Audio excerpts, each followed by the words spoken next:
Bonjour à tous. Alors aujourd'hui une petite vidéo sur comment ajuster une transmission quand on a une nouvelle machine ou simplement qu'on remplace la transmission sur une machine ancienne. Comment mettre la transmission à la bonne longueur. Dans un premier temps, on va enlever les protections. Voilà les deux parties. Donc la partie côté machine, la partie où on a le tracteur en photo, la partie côté tracteur. Alors pour enlever les protections, il y a énormément de systèmes qui existent. Il y en a où il faut juste... il y a une petite cam ici, il faut juste la décaler un peu pour faire un quart tour, sortir la transmission. Là, sur ce modèle-là, il y a 3 vis à enlever. Pour pouvoir enlever voilà, la protection complète. Puisque la transmission est démontée, on va en profiter. Vous voyez, sur ce modèle-là, on a ce qu'on appelle un boulon de rupture. Donc à partir d'un certain effort, le boulon va se casser et les deux pièces ici vont tourner dans le vide. Donc si vous rencontrez un effort trop important, je ne suis pas trop fan de ce système-là. J'en ai déjà eu qui ont cassé assez facilement et vous vous retrouvez dans le champ, vous êtes bloqué, quoi. Après, est-ce que ça peut sauver une machine? S'il y a un gros point dur, vous prenez une racine, peut-être. Ouais. Voilà. Donc il y a ce modèle-là qui existe. Vous avez des modèles comme celui-ci. Alors là, on n'a aucun système de débrayage. Si vous avez un point dur, eh ben, c'est où ça passe, où ça casse.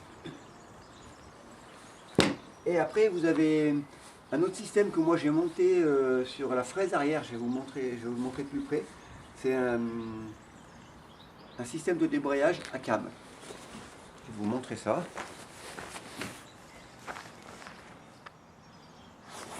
Vous voyez ici, là, ça c'est un système de débrayage à cam. En gros, on a des billes qui sont réglées avec un gros ressort au niveau du couple. Et si jamais l'effort est trop important, les billes vont sortir de leur logement, ça va débrayer, ça va faire un gros bruit. À ce moment-là, vous avez juste à arrêter la prise de force et à repartir. Il n'y a pas besoin de retarder quoi que ce soit, c'est impeccable. Vous avez un autre système de débrayage également, mais j'en ai pas. En fait, c'est deux disques, deux mâchoires, un peu en ferro-dos, avec des ressorts qui sont serrés à un certain couple. Et dès que le couple est dépassé, eh bien, les deux mâchoires vont faire, ça peut faire comme un embrayage, ça va patiner.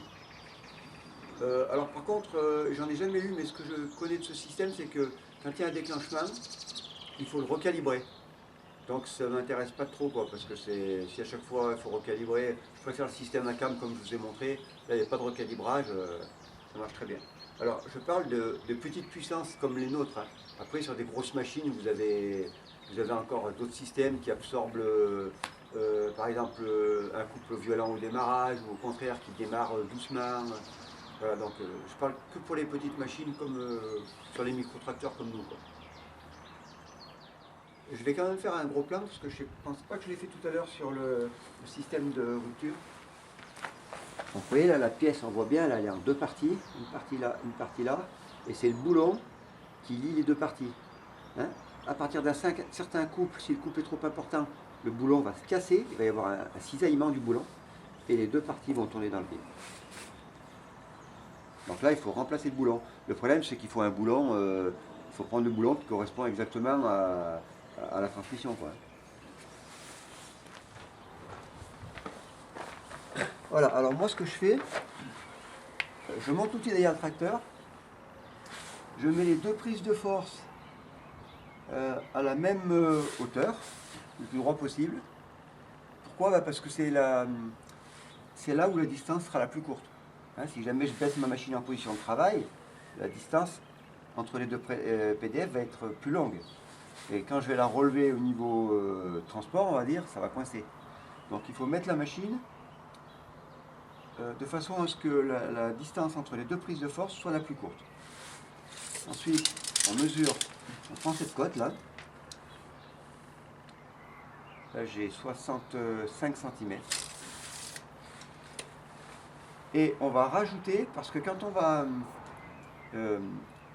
installer la machine sur le tracteur, la transmission, côté machine, elle sera déjà emboîtée. D'accord? Donc elle sera...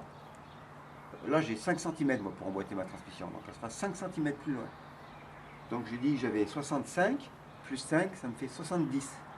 Donc 70 cm, ma transmission sera emmanchée côté machine, et ici, je pourrai l'emboîter côté tracteur.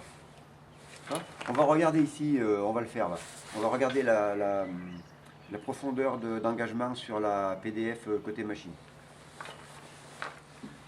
Voilà. Donc,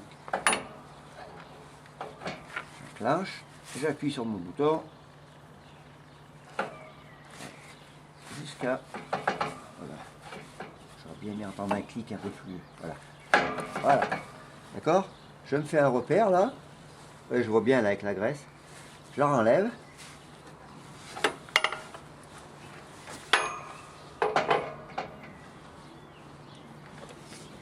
Et là, je mesure mon repère. Voilà, j'ai 5 cm d'engagement. Donc j'avais 65. Ouais, 64,5. Plus 5. 69,5. Voilà. Il faut que ma transmission au total fasse 69 cm et demi. Voilà, j'ai plus qu'à couper mes tubes en fonction. Bon, la transmission est coupée. Donc vous voyez là je l'ai enclenché côté machine parce qu'elle sera tout le temps comme ça. Et là vous voyez j'ai juste la place de passer ma transmission ici devant la PDF pour pouvoir l'enclencher.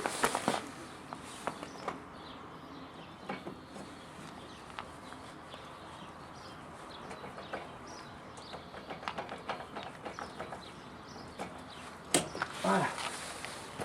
Ok. Ah ben là ça a l'air de bien aller. Avec la position de travail j'ai perdu une dizaine de centimètres. On va essayer de mettre en route pour voir ce que ça donne.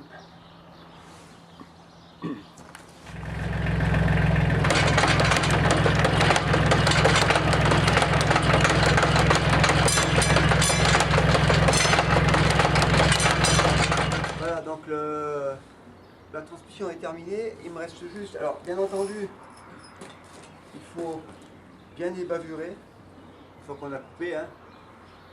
Pas laisser de bavure de limaille. Et puis bien, là je vais la nettoyer et bien la redresser. D'accord?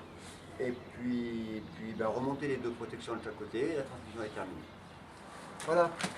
Alors, petite précision, les protections se coupent plus courtes que le tube. Hein, il faut compter 2-3 cm quoi. Moi je mets 2 cm.